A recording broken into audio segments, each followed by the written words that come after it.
único amor porque en delirio.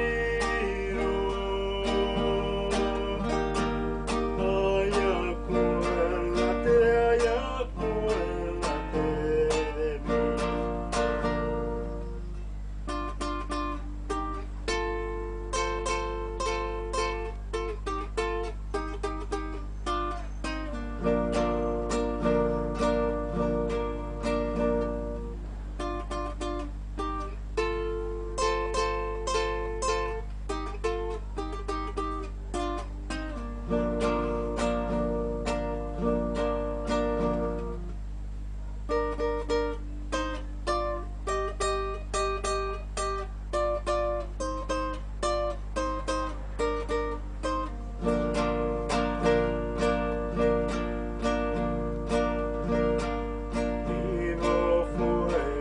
Vivo fuego abrasador,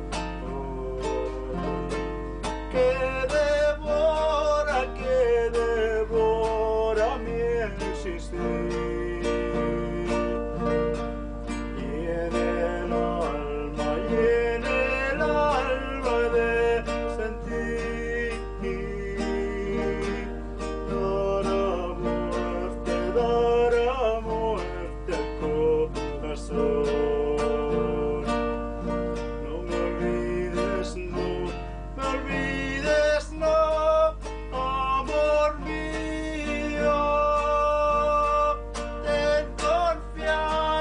Ten confianza siempre en mí. Único amor porque en delirio. Ay, acuérdate de mí. Ay, acuérdate de mí. Qué gran tema estábamos escuchando ahí de Romilio Moya. No es de acá, esto lo pueden encontrar en YouTube. Es una habanera, el ritmo se llama habanera, que se llama El Volcán. ¿Por qué este tema principalmente? Mirá, como muchos les debe dar un tema muy bonito, pero que nos remonta a una época donde esta música se escuchaba en los distintos bailes, en las chinganas se escuchaba, eran tonadas, habaneras, valses, que era la música popular folclórica que irrumpía en los campos chilenos, principalmente en el nuestro. Así que en el día de hoy los invito a escuchar este programa, que es el primer programa de esta serie de podcasts llamado Quilleco Hermético. Y hoy vamos a hablar del Quilleco de la segunda mitad del siglo XIX. Nos vamos a trasladar los voy a invitar a imaginarse esa ruralidad de aquel tiempo, para que también nosotros podamos entender más o menos cuáles son las directrices de nuestra identidad campesina, de nuestra identidad montañesa. Y que no es menor, porque este pueblo, que se encuentra ubicado al costado poniente de Antuco, al costado oriente de Los Ángeles, al costado norte del río Duqueco y de Villucura, y al costado sur de la hacienda Canteras, se transforma en un punto, en un pliegue intersticial de identidad, de mestizaje, de sincretismos. Por lo tanto, la identidad que se concentra en esta zona de Quilleco es una identidad completamente distinta a la que encontramos con los pobladores en Canteras o en Villa Mercedes o incluso, ¿no es cierto?, en Antuco mismo, porque responde a una ubicación geográfica particular.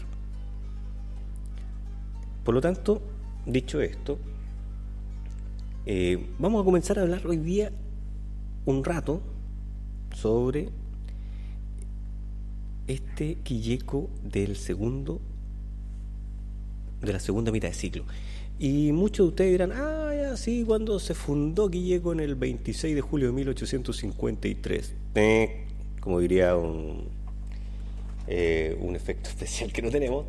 No, equivocados todos los escuchas quillecanos que están replicando ese dato porque es completamente falso. Si bien en 1853 Francisco Bascuñán Guerrero es quien funda el pueblo de Quilleco, es después de esa época, en 1875, el 26 de julio, cuando se le confiere el título de villa. Por lo tanto, alguien sin mucha preparación, probablemente con la idea de poder tener una fecha exacta del aniversario de Quilleco, en un momento dice es el 26 de julio, pero esa fecha corresponde a 1875, no al 53, y ahí se genera un problema, ¿ya? Otros dicen que la fecha es el 4 de octubre porque Quilleco se celebra el San Francisco. No corresponde tampoco, porque el 4 de octubre fue una interpretación religiosa por parte de la Iglesia de enfatizar el nombre de Quilleco como San Francisco de Quilleco, producto, ¿no es cierto?, de su fundador Francisco Bascuñán Guerrero. Por lo tanto, el San Francisco le daba esta connotación de ser un pueblo agrario, ¿ya? Pero desde la perspectiva religiosa, no desde la perspectiva histórica fundacional o de que existe un decreto de esa forma. Pero más allá de esos momentos, yo los quiero invitar a recorrer el Quilleco antiguo, un Quilleco de 20 manzanas aproximadamente, un Quilleco conformado de inicialmente unas 30, 40 casas, que después fue creciendo su población hasta llegar a los 600 y fracción habitantes en 1890. Es un Quilleco completamente distinto al de ahora y donde podemos encontrar distintos datos también bien interesantes.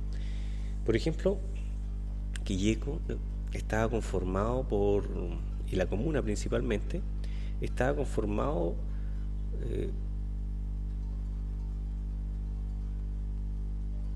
por 7 fundos principales, ¿ya?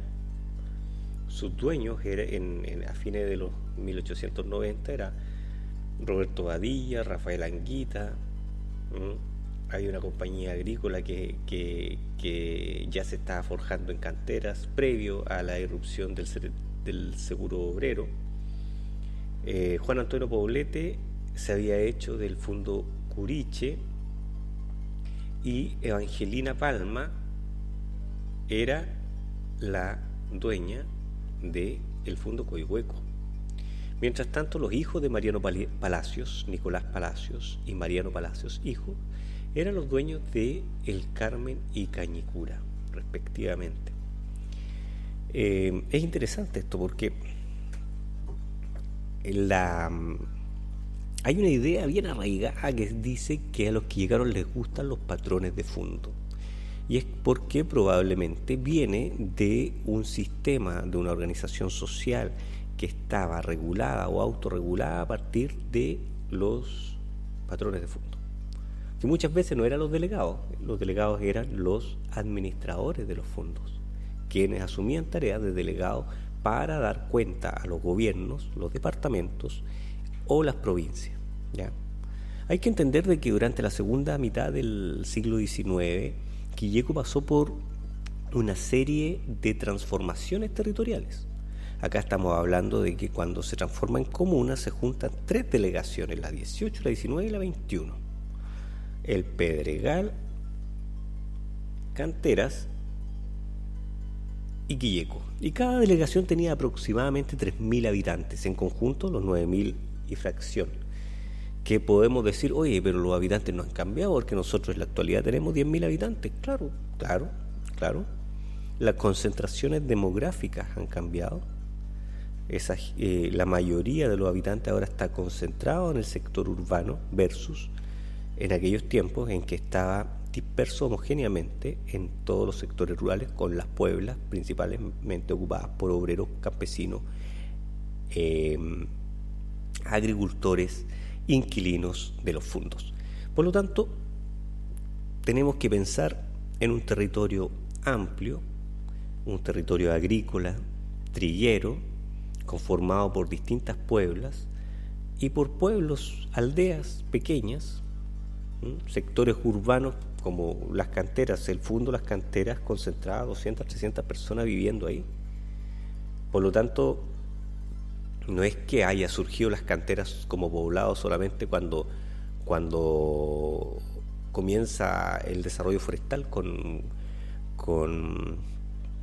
y el sindicalismo obrero canterano, donde se desarrolla ya el centro cívico urbano, las canteras en torno al Castaño O'Higgins. Probablemente antes los cimientos estaban más hacia el interior, hacia las canteras agrícolas.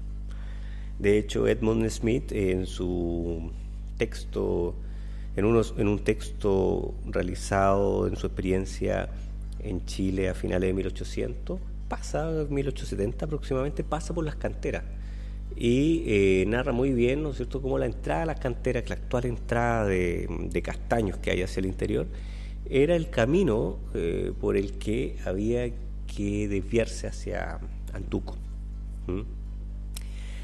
Por lo tanto, este territorio, 1853, ávido de ser transformado en pueblo por los residentes de la época, escondía familias ya venidas de otros lados. O sea, tenemos que entender que a la primera mitad del siglo XIX, 1820 aproximadamente, entre 1820 y el 30, está esta quema de la ciudad de Los Ángeles por el papá de Quilapán, por Mañil. ¿Sí? Mañil tiene una estación de trenes al lado de Santa Bárbara que tiene su nombre. Era probablemente el enlace de acarreo de animales hacia Neuquén. Pero en 1820 quema Los Ángeles, la gente devastada se va, y hacia dónde se traslada a los distintos puntos cercanos a los fuertes, donde pudiera estar rodeada de fuertes. Algunas de las familias se vinieron a asentar a Quilleco, principalmente en torno al río, ocupando parte de estas calles largas que correspondían a las calles públicas por donde inicialmente se dispusieron algunas casonas. En torno a una iglesia, una pequeña iglesia que había en el sector, y que también fue tomando la tendencia de que los dueños de los pequeños fundos aledaños de Casa de Tablas, del sector del Pedregal acá en Quilleco, de Villa Alegre, se construyeran sus viviendas